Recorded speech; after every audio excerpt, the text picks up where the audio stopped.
What's going on, YouTube? Down here in the man cave, the bunker. Just doing some more projects this evening, and thought I'd put another poacher's pocket into another British smock. This is a newer version, the 95 smock version. It's got the hood with the lined pockets and stuff. It's a great smock, windproof. This is a multicam as well. Anyways, we're going to do this one a little different than my last one. We're going to cut this, fold it back and hem it. We're going to sew a zipper in it. And then we're going to put a 23 by 14.5 inch piece of wax canvas in here. And that'll be it. So it'll be pretty simple on the pocket, a little more sewing and construction with the zipper. But let's get going here and see how this works out. I've already measured it up, so I kind of know where we're going with this.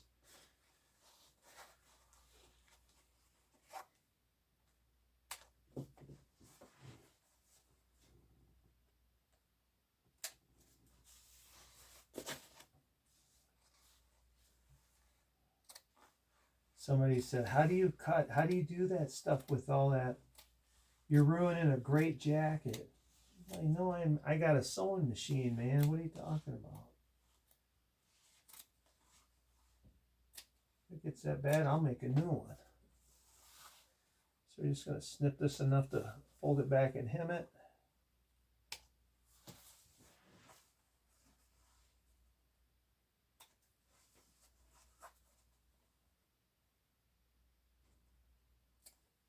This is to accommodate about 1/4 of an inch on the zipper here. All right, so I'm going to pause this. I'll do a little sewing and we'll get back to it.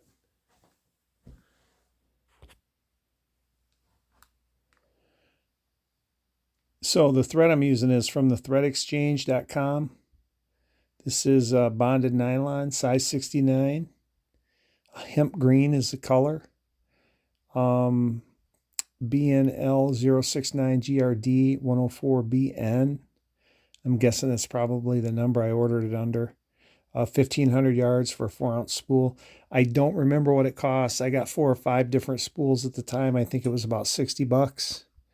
And if you go price thread, that's not a bad deal at all. So the threadexchange.com. All right, so check it out. We've pinned the seam zipper in here and sewed one side. We've done the other side. I'm going to go ahead and sew up the other side of this zipper, and then we'll sew in the 14 by 23 inch piece of wax canvas.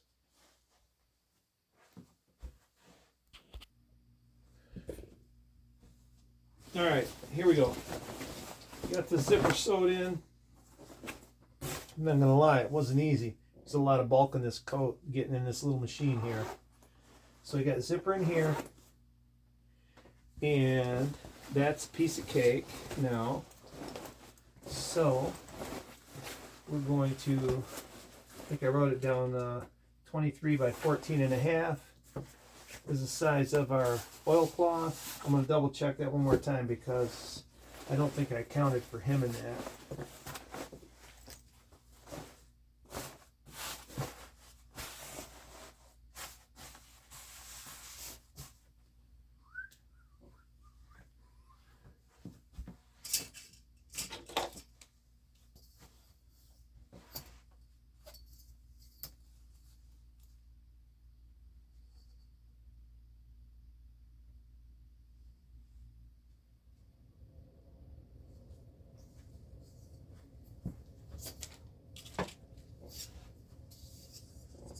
See, 23. Yeah, we can do that.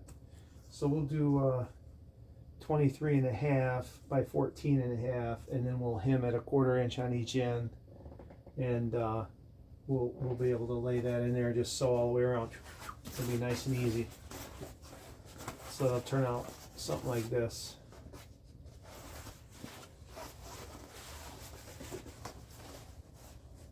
Something to this effect. It'll be hemmed nice, and then we'll open it from the outside on this particular jacket.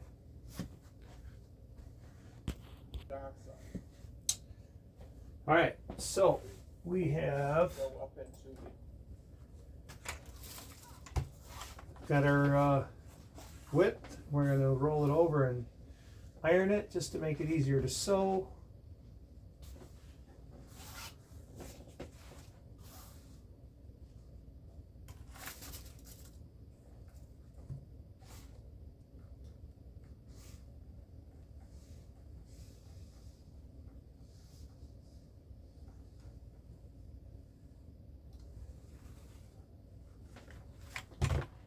We'll throw 2 pins in it just to keep our edge, get us started.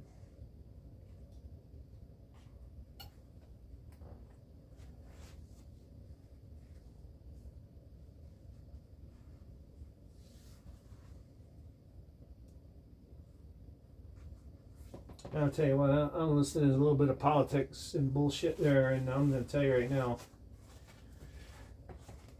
I'm more impressed with the things Trump and his team are doing than I expected.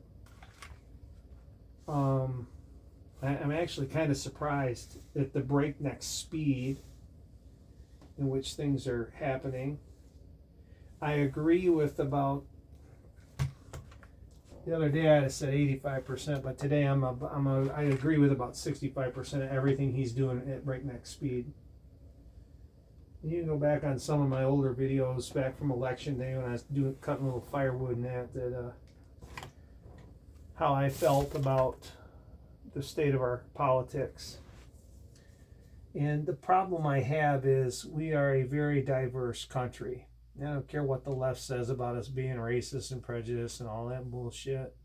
I'm gonna be 55 this year, and I honestly believe that my generation was the first generation to be raised that racism was wrong.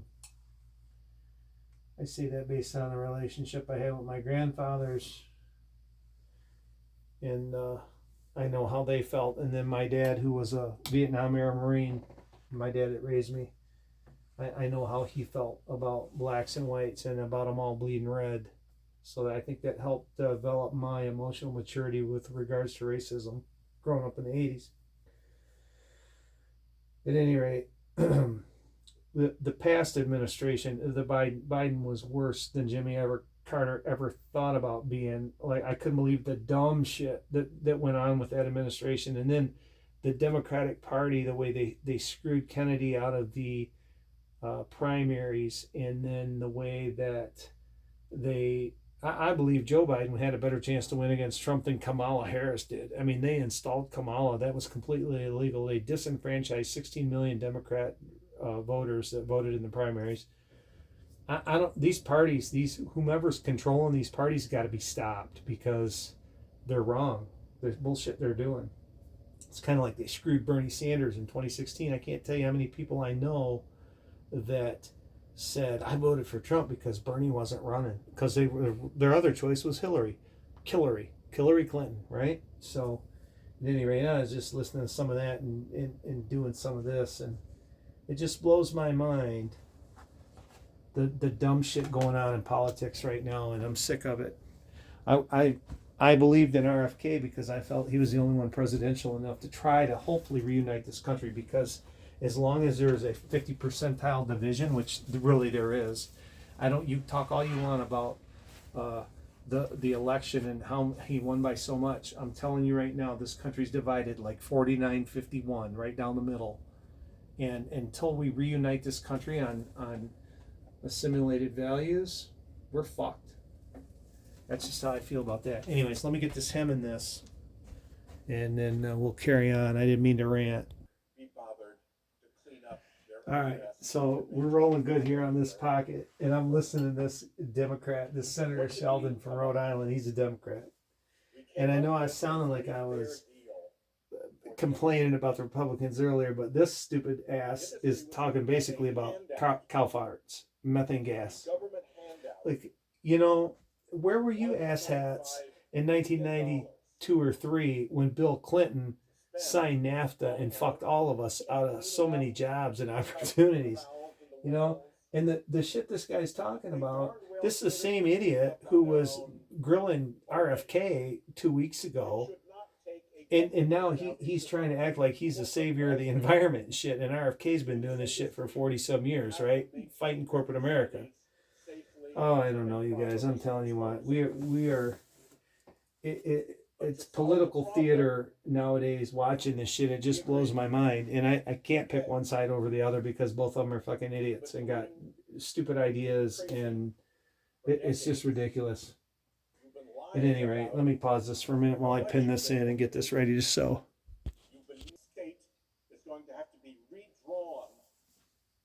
So boy is talking about the deregulation of the fossil fuel industry by Trump today, I guess. And make no mistake, we need regulations. If not, you know, who was here to remember the 70s and the commercial with the Indian crying right in the oil can in the water? I'm not going to lie, the United States is much cleaner today because of regulation. But this guy's talking about sea levels rising. I'm sure Obama wasn't worried about that when he bought his place in Martha Vineyards on the ocean. That's the problem, is these guys, they're shitting in one hand and wanting in the other, all of them. See what they get. It's a goddamn joke.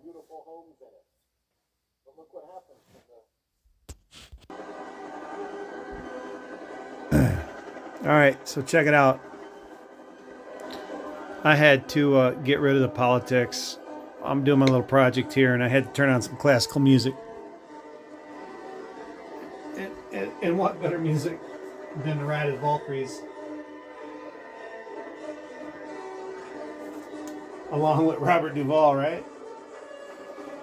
So anyways, I got this baby all pinned up, ready to sew. We're just going to sew it. It's already sewed at the bottom here. We rolled it over. We're going to sew it up here and across here.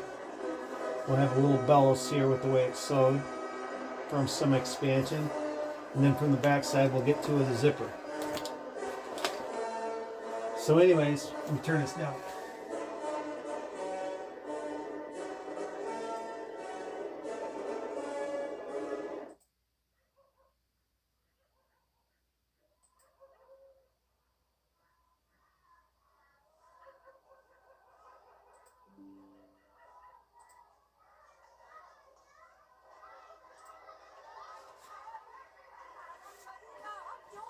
I'm watching this movie here, this clip, and I'm sewing this up on this British smock, and I'm just thinking about old times. My dad that raised me is a Vietnam vet. He was a Marine in Vietnam in 68 and 69. He was with 1-4. He had 3 Purple Hearts. And I'll never forget in the late 70s when On TV came out. And we couldn't afford it. I don't know, it was like $9 a month or some dumb shit like that. But On TV would come on like 3 or 4 nights a week at 8 p.m. And you had to have this box. It was like bigger than that sewing machine. It's set up on your TV, and you'd turn it on and tune it up. And you get like 3 movies for 3 days. Oh, couldn't afford it. Well, Apocalypse Now came out on TV. By God, we were getting on TV. And I'll never forget, I was like, 7, 8, 9 years old. And, you know, my folks were pretty strict as far as the shit I was exposed to when I was a kid. But when this movie came out, it broke all the rules. And I was allowed to sit and watch it for hours. Again and again and again. Every time it played, we watched it. And the stories that were coming, like we had family come over. We had all kinds of his cousins and that come over, and he'd stop the movie and tell stories about Vietnam, and it was just crazy shit, man. Hearing that as a kid, some of the stuff that went on. But you know, I think about that today. I'm gonna be 55 this year, and I haven't spoke to my mom and dad in about 12 years. We had fallen out over my sister, and then about 5 years after that, I found out that my dad that raised me, the one I'm talking about, wasn't my biological father. And never in my life did I suspect that he wasn't, because I was loved and raised so well, you know. And so anyways, like some of the stuff I do, like that Arvin pack, I got some videos on that Arvin backpack modification and that. That's all stuff from him, man. I grew up with that old Marvin pack that he had, and stories and stuff like that. It's just cool. Vietnam vets are the reason I joined Marine Corps in '88. I mean, they are. I mean, I grew up understanding their sacrifice. He talked a lot. He told a lot of stories. Told about a lot of shit. It was usually good stories. There's usually one or two bad ones at the end of the night, and that would be it for the evening. And you wouldn't hear them again for 6 months or a year. It was interesting stuff. At any rate, I had to get off them politics and get on some classical music, and lo and behold, this popped up. Let's get this pocket sewed in. Alright, here we go. Poacher's pocket sewn in. This one's a little different. You can't access it from the inside. Not a big deal. Got a little bellows sewn in the bottom. Stitched around. Zipper in back.